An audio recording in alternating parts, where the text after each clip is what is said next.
Hi everyone, it's Hubert Shorter here with a quick video on my favourite spells as I am still going through Baldur's Gate 3. Now, these are my favourites that I've found useful as I've been playing the game. I'm sure you've got your own, so why don't you put them in the comments below and we'll talk about them.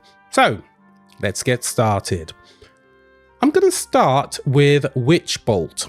Now, for those who know, I'm sure everyone does, Witch Bolt is a level 1 evocation spell where you link yourself to a target with a bolt of lightning and you deal an additional 1 to 12 lightning damage each turn by activating it.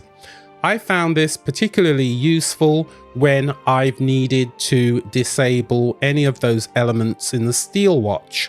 Now, I don't want to spoil it for you, so I won't say anything more about that other than the fact that you don't have to just use it on automatons. You can use it on creatures and what have you. A very useful spell that deals a lot of damage each turn.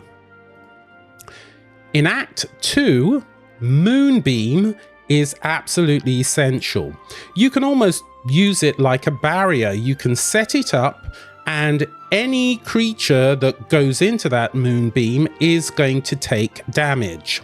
So it's a level 2 evocation spell and it deals between 2 and 20 damage. And essentially you call down a beam of light that damages any creature that enters the beam or starts its turn in the light. You can use an action to move the beam. And that's what I like about it. Once you've cast it, you can move the beam. So if the creature moves who's trying to attack you, move the beam, deal additional damage. Absolutely essential. Now, there's no question that at some point in time during the game, you're going to need to be invisible. So Invisibility, which is a level 2 illusion spell, gives you the ability to be invisible. Who would have thought? Anyway, you touch a creature to turn it invisible. Attacks against it have disadvantage. It attacks with advantage. Invisibility breaks when you fail stealth checks on attacking, casting spells, or interacting with items, and that's important to remember. The other thing, of course, is that it only lasts for 10 turns. If you need to steal something, there's a good chance you probably need to do it when you are invisible. And there will be other scenarios, even during battles, where it will be advantageous for you to be invisible to avoid an opportunity for attack. Remember that. That's pretty important. I found that the use of the Spirit Guardian was absolutely essential in Act 2, bearing in mind where we were in Act 2.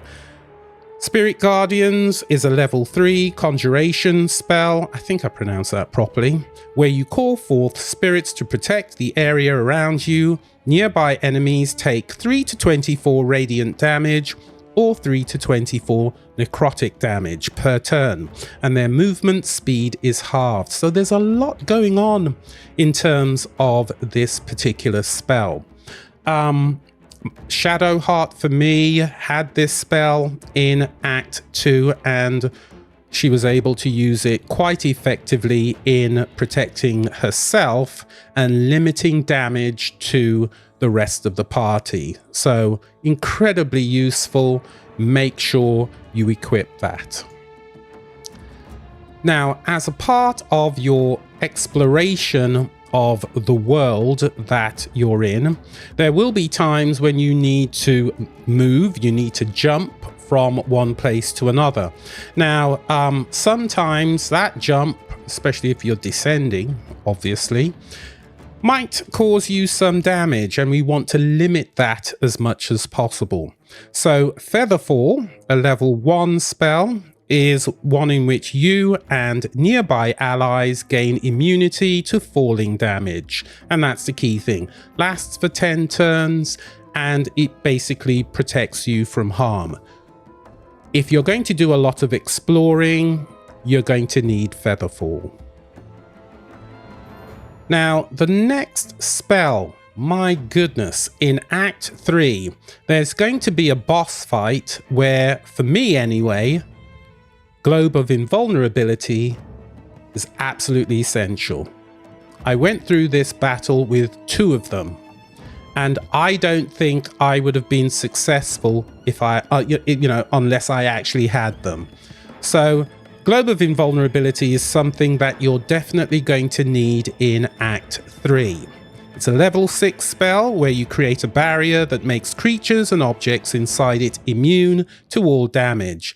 When, enemies are piling on damage and you just don't know what to do, having this Globe of Invulnerability at least gives you the opportunity to plan a little better, to try and ensure that you can get your spells out and their spells won't affect you. So, absolutely essential.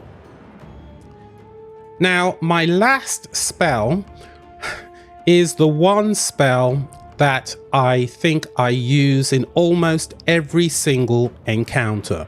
Of all the spells that I cast, I think this one, above all others, is absolutely essential. And I'm sure most people who are playing BG3 know what I'm talking about.